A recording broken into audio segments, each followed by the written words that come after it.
Hi, my friends, and welcome.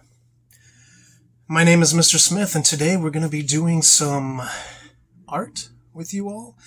I'm going to be showing you some watercolor techniques that we can use today. So, what you need is you need some paper, and you need a paint set and a paintbrush. And of course, you need some water. So, as you can see, we're doing some watercolor techniques. Now, let me just focus the camera down here. Let me just get through this coffee here, take a drink here, and, oh man, hate when that happens. Don't leave your drink materials on your paper as you get a nice little ring of coffee here. So let me just grab another piece of paper here. And that was my last paper. So we're just gonna get rid of that. And I've got an idea. Instead, what we're gonna do is what I like to call coffee doodles. Okay, and what you need, real simple, you need coffee. It doesn't have to be coffee. You can use some strongly brewed Earl Grey English tea. Actually, any tea will work. Even stuff as juice, maybe some grape juice, something else, And so what I've done here is, let me pour my coffee here into this little cup here. And so, got my coffee here, like it black, And what you're gonna do is, you're just going to do several layers because you got to let it dry a little bit, but real simple. Just think of like a little Jackson Pollock, just a little drip. Just going to drip it on there, and I like to kind of just throw some randomly drops on my paper, as you can see, and you're going to continue doing that. Once you do a little bit, you're going to let it dry and build up some layers. So let's get to it.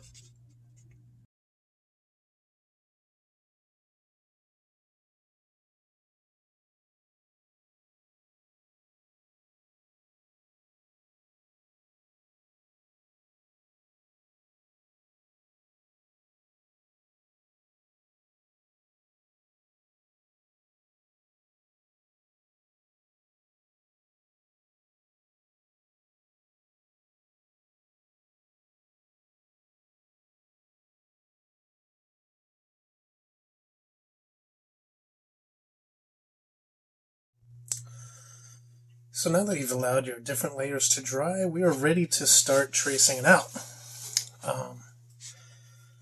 Basically, this is like a doodle. So normally when you're sitting there with a white piece of paper, you might doodle something on a paper.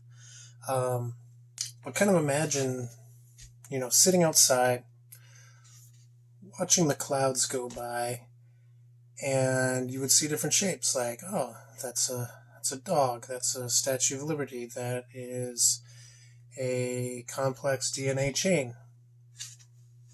I don't know. And that's pretty much what we're going to do with this. So, as you can see, as the picture's dried, you've seen many different layers of where the coffee, tea, or whatever colored beverage you may have used has dried. Obviously, if you use too much, it starts getting sticky. So if you use things like soda or things like that, just be a little careful. But what you're going to do is you can pretty much use anything to kind of draw something out. So you could use, something as basic as a ballpoint pen or say a Sharpie, whether it be the regular size or a thin one. I'm going to use this one. I just kind of found it laying around, and it's a dual tip, so it's got the bigger tip here, as well as doing stuff for the fine lines. So let me just show you a little bit, kind of just drawing around. Let me just adjust that. Sorry about my hand right there. So as you kind of look, you can kind of see different things in it. Like right here, I might see a guy. I'm just going to kind of look and see what kind of pictures I see as I'm drawing. And what I see right here is I see a guy kind of lifting up something, and it's gonna, it's gonna look a little abstract and how you might do it. So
alright, so as you can see, I've got about this much done on it so far. I got a ways to go. I might draw another figure up in here, but you can kind of get the idea of kind of like cloud formations. You just kind of what you see. Let your imagination grow wild. Here's a couple other ones that I've done in the past, just to kind of give you an idea of just how random these can be and why they're pretty much called doodles, right? So like, here's one that's been done in the past.